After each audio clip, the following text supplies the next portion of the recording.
आज श्री प्रेम प्रकाश आश्रम कौशलपुरी में एक प्रेस वार्ता का आयोजन किया गया, जिसमें बताया गया कि वार्षिक उत्सव को प्रारंभ होने जा रहा है, जिसमें आश्रम के वर्तमान गद्दीनशीन महामंडलेश्वर सतगुरु स्वामी भगत प्रकाश जी महाराज का श्री अमरापुर स्थान जयपुर से आगमन हो रहा है।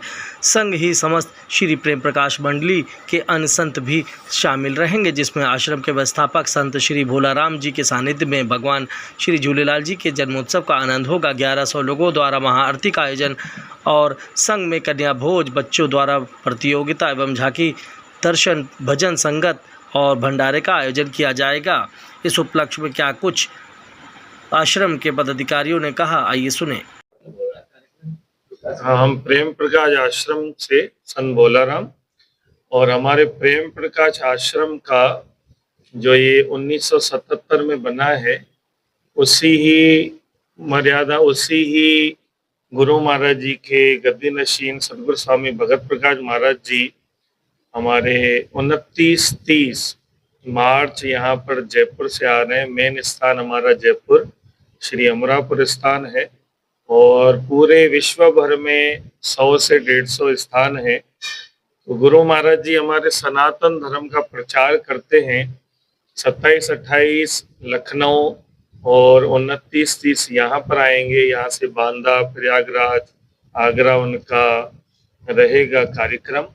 तो यहाँ पर सिंधी समाज अन्य से प्रवचन से और महाआरती होगी, और बड़े ही खुशी की बात है कि इन 2 दिनों में भगवान झूलेलाल जो हमारे सिंधी समाज के इष्ट हैं, उनका जन्मोत्सव भी है।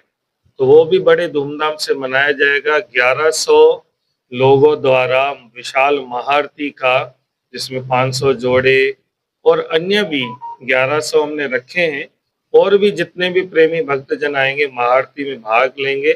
और नवरात्रि भी प्रारंभ हो रही, तो उस दिन कन्या भोज का भी हमने आयोजन किया हुआ है। विशेष हमारे यहाँ गरीबों को या रक्तदान, ये कार्यक्रम होते रहते हैं।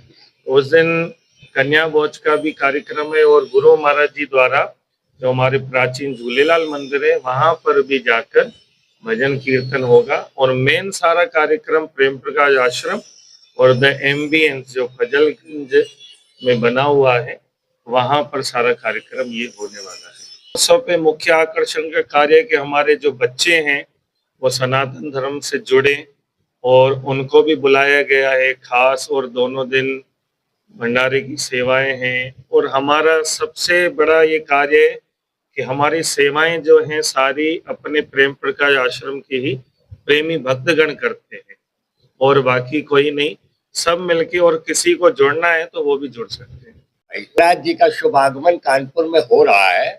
उसका मुख्य उद्देश्य ये है कि आने वाली पीढ़ी पाश्चात्य संस्कृति की ओर अग्रसर हो रही है।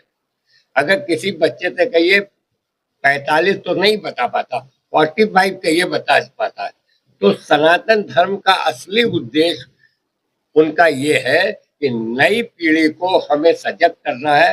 भारतीयता, सिंधु सभ्यता, सिंधी घाटी की सभ्यता का बोध कराना है, ये उद्देश्य है। अगर हमारी भाषा नहीं रहेगी, हम भारत को शून्य समझेंगे।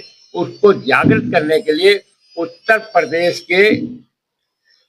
प्रदेश के दौरे पे निकले हैं, जो राम और कृष्ण की भूमि पर वो चाहते राम कृष्ण की परिभाषा उन बच्चों को नई पीढ़ी में बिल्कुल जागृत हो, वो आत्मीयता की ज्योत जगाने आए हैं। और दिन वो जो चुना है कि हमारा ज्योति और जल का पर्व होता है चेटी चंड, उस दिन हमारे बच्चों के दिल में आगाज करेंगे, आग्रह करेंगे, निवेदन करेंगे, उनको समझाने का बात करेंगे, और उन बच्चों से प्रश्नोत्तरी भी करेंगे कि आप अपनी शंका बताइए। तो हमारी हिंदुत्व भाषा, सिंधी भाषा सजग रहे, उसके चौकीदार समझ लिए, उसके पहरेदार समझ लिए, वह हमारे यहाँ अवतरित हो रहे हैं। हम अवतरित ही कहेंगे, उपस्थित कहना हमें इतने बड़ी महात्मा के लिए छोटी बात होगी। तो ये कानपुर का गौरव है, कानपुर के पत्रकारों का भी गौरव है कि आप इस महामंडलेश्वर के दर्शन लाभ लेके जनता तक पहुंचाने का सार्थक प्रयास करें। मानवता की पूजा होनी चाहिए। ये मानवता का शहर है, और गंगा के किनारे नहीं, गंगा जमुना के बीच में है। तो इसलिए यहाँ पर अपनी अलग जगाने आ रहे हैं।